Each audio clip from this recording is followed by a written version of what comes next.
মাঝে মাঝে এরকম কিছু দিন যায় না, একদমই কিচ্ছু করতে ইচ্ছা করে না, ঠিক সেরকম একটা দিন ছিল। তো আমার হাজব্যান্ড হচ্ছে ওই দিন তাড়াতাড়ি চলে আসছিল বাসায়, এসে হচ্ছে ছেলের জন্য এটা রেডি করছে, আর আমি মাঝখান দিয়ে খাইতেছি। ওদের ভাবসাব দেখলে এরকমই হয় যে দুনিয়াতে ওরা দুইজনই ছিল, আমি মাঝখান দিয়ে ঢুকে গেছি। আমার হচ্ছে গরম মশলা শেষ হয়ে গেছে, তো ভাবলাম যে আজকে গরম মশলাটা করে রাখি। তার জন্য আমি হচ্ছে এখানে কিছু মশলা নিয়ে নিছি। আর এই ধরনের মশলা হচ্ছে বানিয়ে রাখলে সব ধরনের তরকারিতে দেওয়া যায়, আর অনেক কিছু মিক্স করে বানালে সেটা সব তরকারিতে দিতে গেলে সব তরকারির একই রকম ফ্লেভার হয়। সেই জন্য আমি খুব বেশি একটা মশলা দেই না। এটা হচ্ছে খুবই সাধারণ রান্নার সময় আমি এই মশলাটা ইউজ করি।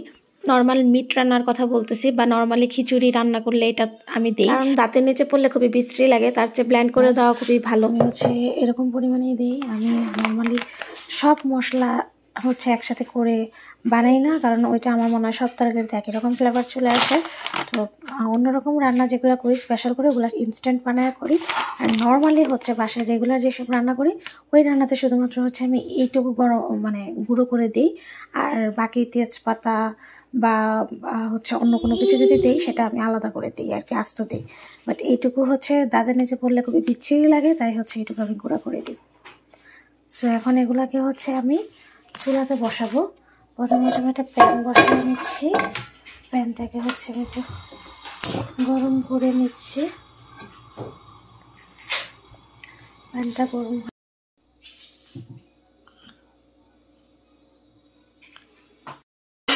হয়ে গেছে। তো এখন হচ্ছে আমি মশলাগুলো দিয়েছি, জাস্ট মশলাগুলো একটু গরম করে নিচ্ছি। গরমগুলো মুচমোচা হবে, ব্লেন্ডারে ব্লেন্ড করতে সুবিধা হবে, যার জন্য আমি জাস্ট হচ্ছে গরম করে নিচ্ছি।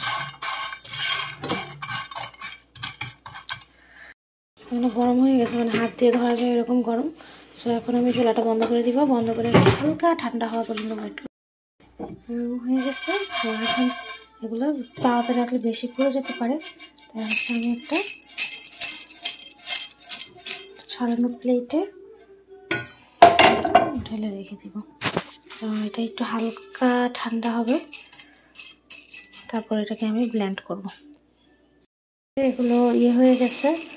তো এখন এগুলোকে সবগুলোকে আমি বাটিতে নিয়ে নিচ্ছি, ব্লেন্ডারের জারের বাটিতে।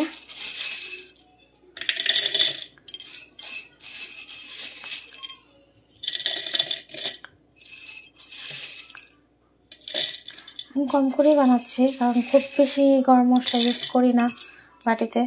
যে কদিন যায় তারপর আমি আবার করবো, কারণ একবারে অনেক বেশি বানিয়ে রাখলে আমার মনে হয় যে ফ্লেভারটা চলে যায়। এই তো অল্প একটু হয়েছে। এখন এগুলোকে আমি গুঁড়া করে নিচ্ছি।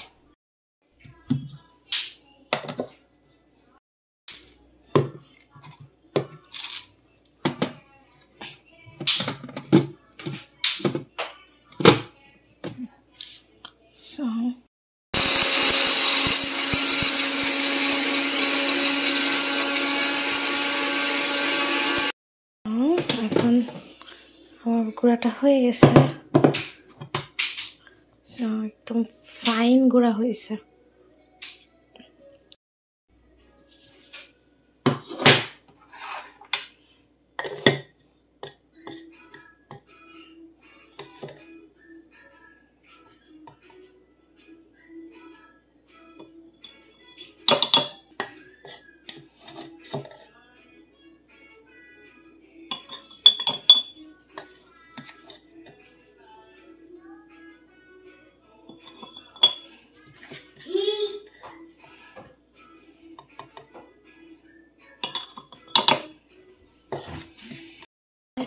এটুকু হয়েছে।